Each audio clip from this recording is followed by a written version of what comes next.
जम्मू कश्मीर में बीजेपी के हाथ से फिसली बाजी, 16 को उमर का शपथ ग्रहण। सुबह 11:30 बजे सीएम पद की शपथ लेंगे उमर अब्दुल्ला। केंद्र शासित प्रदेश के पहले सीएम होंगे उमर।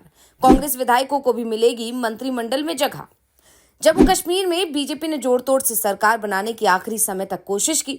उमर अब्दुल्ला को अपने पाले में करने का प्रयास भी किया, लेकिन उसे कामयाबी नहीं मिली और अब आखिरकार बीजेपी ने भी अपनी हार कबूल कर ली है। उमर अब्दुल्ला को सरकार बनाने का न्योता उपराज्यपाल की तरफ से मिल चुका है।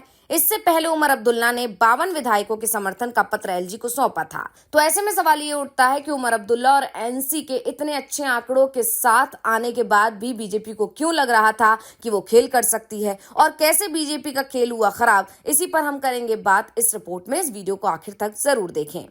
तो आपको बता दें कि जम्मू कश्मीर विधानसभा चुनाव में बीजेपी को सिर्फ 29 सीट मिली थी, जबकि इंडिया गठबंधन को 49, जिसमें से नेशनल कॉन्फ्रेंस को 42 सीटें, कांग्रेस को 6 और 1 सीट सीपीएम को मिली थी।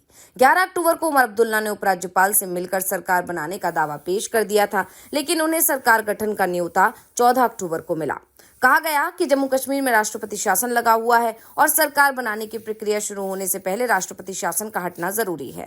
13 अक्टूबर को राष्ट्रपति शासन हटा, जिसके बाद नई सरकार के गठन की प्रक्रिया शुरू हुई।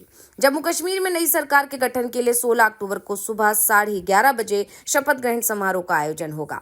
उपराज्यपाल एलजी मनोज सिन्हा ने नेशनल कॉन्फ्रेंस के उपाध्यक्ष उमर अब्दुल्ला को पत्र भेजकर जम्मू कश्मीर में अगली सरकार बनाने के लिए आमंत्रित किया है।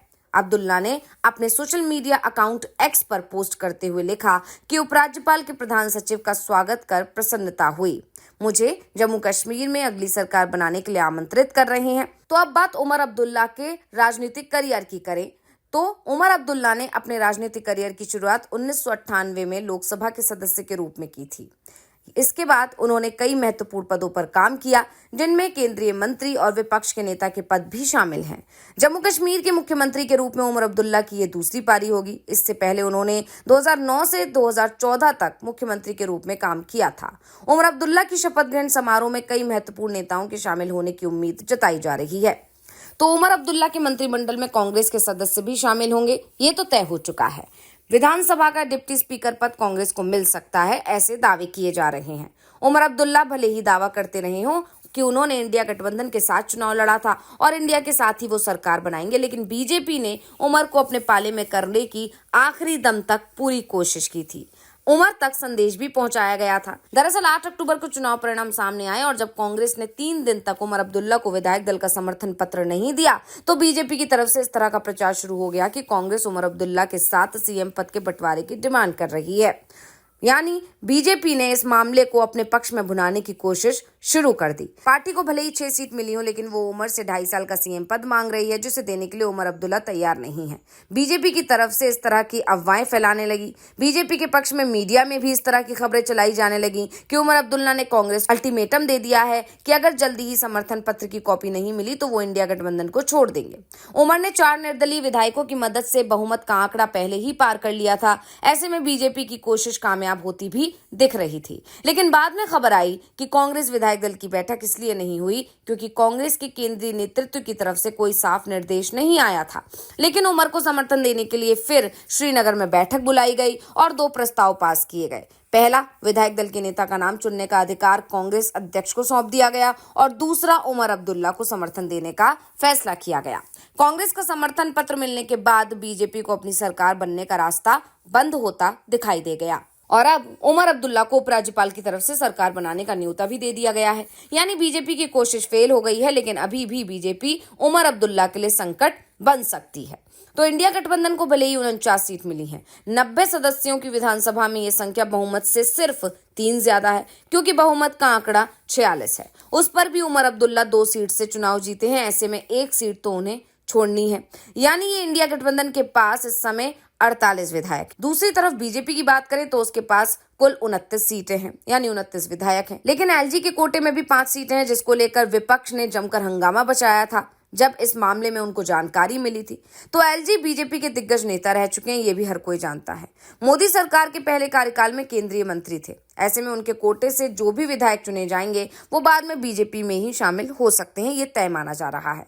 यानी बीजेपी की सीटों की संख्या 34 तक पहुंच सकती है और बहुमत का आंकड़ा है 48। यानी इंडिया गठबंधन के पास इस समय सिर्फ बहुमत है, एक विधायक इधर से उधर होते ही ये अल्पमत की सरकार हो जाएगी। ऐसे में एलजी के कोटे के 5 विधायकों के चुनाव का मामला सुप्रीम कोर्ट पहुंच गया है। इस मामले की सुनवाई के दौरान याचिकाकर्ता की तरफ से पेश हुए वरिष्ठ वकील अभिषेक मनु सिंघवी ने दलील दी कि ये एक बुनियादी संरचना का मुद्दा है। आप इसके सहारे चुनाव से मिले जनादेश को रद्द कर सकते हैं। सिंघवी ने जस्टिस संजीव खन्ना की पीठ के सामने अपनी दलीलें रखते हुए कहा कि मान लीजिए कि 90 सदस्यों वाली विधानसभा में मेरे पास 48 विधायक हैं। ये बहुमत के आंकड़े से 3 ज्यादा हैं। अगर एलजी 5 विधायकों को मनोनीत करते हैं तो दूसरी तरफ 47 विधायक हो सकते हैं और ये सिर्फ एक सदस्य रह जाएगा। आप इस शक्ति का उपयोग करके चुनावी जनादेश को पूरी तरह से विफल कर सकते हैं। क्या होगा अगर उन्होंने भविष्य में नामांकन को 5 से बढ़ाकर 10 करने का फैसला किया? तो ऐसी स्थिति में दूसरी तरफ विधायकों की संख्या 52 हो जाएगी, यानी बहुमत ही बदल जाएगा। सिंघवी की इस दलील पर जस्टिस खन्ना ने कहा कि आप हाई कोर्ट जाएं, हम इस पर स्टे लगा सकते हैं, लेकिन हम यहाँ सब कुछ तय नहीं कर सकते। यही नहीं, कोर्ट ने आगे कहा, हम संविधान के अनुच्छेद 32 रिट क्षेत्राधिकार के तहत इस याचिका पर विचार करने के लिए इच्छुक नहीं है। हम याचिकाकर्ता को अनुच्छेद 226 रिट के तहत क्षेत्राधिकार वाले हाई कोर्ट में जाने की स्वतंत्रता देते हैं। यानी बीजेपी ने कोशिश बहुत अच्छी की थी, बीजेपी ने फील्डिंग बहुत अच्छी बिठाई थी, लेकिन आखिरी समय पर बीजेपी का कोई भी दांव नहीं चला। इसलिए बीजेपी ने फिर उमर अब्दुल्ला पर डोरे डालने की कोशिश की, लेकिन उमर अब्दुल्ला वाला दांव भी बीजेपी का नहीं चला। उमर अब्दुल्ला ने साफ साफ कह दिया कि हमने इंडिया गठबंधन के साथ चुनाव लड़ा है तो सरकार भी उनके साथ ही मिलकर बनाएंगे। और इसके बाद बीजेपी अब 5 मनोनीत सदस्यों वाला खेल खेलने की कोशिश कर रही है, लेकिन फिलहाल की जो स्थितियां हैं वो उसके पक्ष में आती नजर नहीं आ रही हैं। और जिस तरह से सुप्रीम कोर्ट ने हाई कोर्ट जाने की बात कही है, तो हाई कोर्ट से भी मामला उमर अब्दुल्ला के पक्ष में या इंडिया गठबंधन के पक्ष में, विपक्ष के पक्ष में आने की संभावनाएं जानकार जता रहे हैं। तो अब देखना होगा कि इस मामले में बीजेपी और क्या क्या पेच फंसाने की कोशिश करती है। फिलहाल जो खबर है वो ये कि बीजेपी बैकफुट पर आ चुकी है और इसके बाद राज्यपाल ने सरकार बनाने का न्योता उमर अब्दुल्ला को भेज दिया है और जल्द ही शपथ ग्रहण होने वाला है। तो ये जानकारी आपको कैसी लगी, हमें कमेंट करके अपनी राय जरूर दीजिएगा। इसी के साथ इस वीडियो को लाइक जरूर करें, वीडियो को शेयर जरूर करें और चैनल को सब्सक्राइब करना ना भूलें। नमस्कार।